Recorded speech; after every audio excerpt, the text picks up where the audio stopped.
नाम नआएको होइन नाम काटिएको प्रदेश अधिवेशनमा चाहिँ उम्मेदवारी दिएका तर हारेका ती हारेका मान्छेहरू फेरि केन्द्रीय के अरे चोर बाटोबाट केन्द्रीय प्रतिनिधि भएर आएका छन्। चोर बाटो भनेको कस्तो बाटो कसरी मनोनीत गर्ने व्यक्तिको आफ्नो रिजाएको व्यक्ति मान्छेहरूलाई यस्तो सुदूरपश्चिममा पनि भएको छ।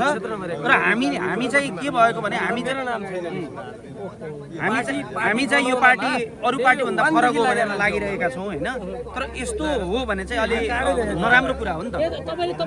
तपाईले भन्न खोजेको कुरा चाहिँ पार्टीको नीति जे छ नियम जे छ नि त्यो नीति नियम कसैलाई लागू भएको छ कसैलाई लागू भएको छैन। लागू नहुनेहरूले चाहिँ चोर बाटो प्रयोग गरेर जम्प गरिरहन्छ। पार्टीको नीति चाहिँ के हो भने एक पद एक व्यक्ति जस्तै कुनै पनि एउटा अधिवेशनमा सहभागी भइसकेपछि त्यो मान्छे त्यही ब्रेक लाग्छ त्यही स्टप हो बुझ्नु भएन। अर्को अधिवेशनमा भाग लिन पाउँछ। त्यसमा अर्को अधिवेशनमा अथवा केन्द्रमा पनि आएका छन् तपाईले भने अनुसार मैले नामावली हेर्दा हुन्छ। तपाईले पत्रकारिता हो तपाईँ खोज्दा हुन्छ होइन। कसैको यहाँ व्यक्तिको नाम लिएर जसले चुनाव हारे ओ अहिले केन्द्रीय उम्मेदवार छन्। तपाईँ के खोज्नु भने सुदूरपश्चिमको प्रदेश अधिवेशनमा को मान्छेले भाग लिएका थिए होइन ती मान्छेहरू अहिले केन्द्रीय अधिवेशनमा चाहिँ प्रतिनिधि भएर आएका छन्। को हारे को जिते नियम अनुसार त मिल्दैन त्यो कुरा मिल्दैन नि।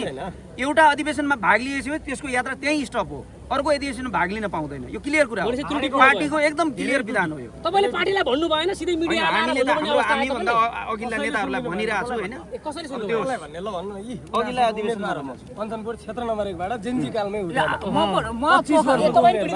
कञ्चनपुर क्षेत्र नम्बर 1 बाट भाषाको लागि पीडित छु। आज नाम छ भाषाजीले पोखराको लागि धेरै 79 का उम्मेदवार सबै उहाँको नाम परेन उहाँको नाम परेन। हाम्रो अब रिफर्म भर्नुस् भन्नुभयो उहाँले। उहाँको उहाँ र हामी टिम मिलेर पोखरामा 2000 देखि 3000 रोजगारको लागि हामी हिँडिरहेछौँ।